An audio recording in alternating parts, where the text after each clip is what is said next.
Bonjour ou bonsoir à tous et à toutes. Je vais vous présenter les personnages qui vont affronter la nuit de la zélatrice, le renouveau. Donc il s'agit d'un duo composé de l'investigatrice principale, Wendy Adams, et de son partenaire, Roland Banks. Je vais donc vous conter leur histoire personnelle, suivie d'un prologue. Wendy Adams, la gamine. Maman avait l'habitude de laisser Wendy jouer avec son collier quand elle était petite. Maman lui racontait des histoires et Wendy faisait tournoyer le collier qui se mettait à briller. Puis, la nouvelle que son père s'était perdu en mer leur parvint, et maman commença à agir bizarrement, dessinant des symboles étranges à la craie sur tous les murs de la maison. Maman fut enfermée à l'asile, et Wendy atterrit dans un orphelinat. Avant qu'il ne l'amène, maman lui donna le collier afin de la protéger. Wendy resta quelques années à l'orphelinat avant de s'enfuir, décidant qu'elle était capable de prendre soin d'elle-même. Roland Banks, l'agent fédéral. Roland s'est toujours senti à l'aise parmi les procédures et le règlement. En tant qu'agent du bureau, il était rassuré d'avoir des directives à suivre en toutes circonstances. Mais dernièrement, son manuel de l'agent fédéral ne lui a été d'aucun secours sur les cas qu'on lui a assignés. Malgré tous ses efforts, Roland n'y a trouvé aucune instruction sur la conduite à tenir lorsqu'on est confronté à d'étranges créatures, à des portails spatio-temporels ou à des sortilèges. S'il n'avait pas vu tout cela de ses propres yeux, il n'y aurait jamais cru. Et il n'y a aucune chance que ses supérieurs comprennent de quoi il retourne. Roland sait qu'il va devoir s'en occuper personnellement. Prologue. En cette fin de journée caliculaire, Roland suait dans son costume. S'étant réveillé tard, il n'avait pas eu le temps de prendre un bain. Il était déjà en retard pour relever Mike. Ce dernier surveillait le gang O'Banion dans Westmain Street. 12 heures de surveillance chacun, c'était cher payé. Mais le bureau manquait de personnel pour faire face à tout ce crime organisé. Le soleil était déjà bien bas sur l'horizon, et les immeubles du quartier jetaient des ombres inquiétantes sur les rues passantes. Nombre de gens s'appliquaient à rentrer chez eux après une dure journée de labeur, tandis qu'essayant de se faire discret à l'approche de leur planque, Roland s'apprêtait à commencer la sienne. Lorsqu'il vit la silhouette difforme pénétrer dans l'entrepôt, il n'osa pas la héler de peur d'attirer l'attention sur lui. Sans doute s'agissait-il de Mike qui avait eu besoin de sortir et qui adoptait une démarche improbable afin de passer pour un quelconque hobo. Il décida de rester là un moment à observer si personne n'avait suivi son collègue. Quand un coup de feu étouffé l'avertit d'un problème dans la bâtisse. Saisissant par réflexe son revolver fétiche, Roland se précipita et s'engouffra dans le bâtiment, à tel point qu'il ne remarqua pas les petits yeux qui l'observaient de derrière quelques poubelles bien remplies.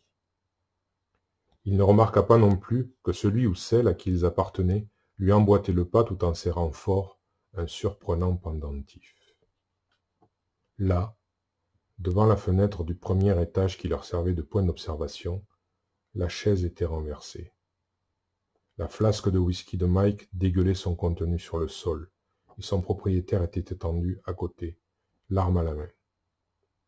Sur lui se trouvait un blasphème, colossal et innommable, dont les yeux rouges luisaient quand il tourna la tête vers Roland. Ses griffes osseuses et pleines du sang de Mike tenaient un de ses bras qu'elle rongeait comme un enfant ronge un sucre d'orge. Un frisson traversa l'échine de Roland, mais il pointa tout de même son 38 vers la tête de la bête immonde. Un petit cri d'horreur retentit derrière lui. Son bras fléchit légèrement, et il toucha le monstre à l'épaule. Cela suffit à le faire fuir.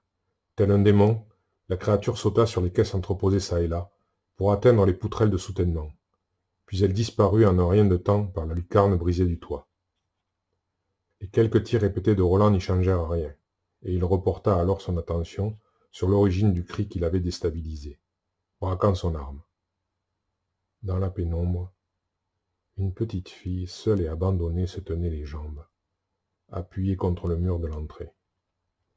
L'écho des coups de feu s'atténuant, elle leva la tête, les yeux humides, et dit « La chose, elle a eu Bob et Barbe. Je la poursuivais.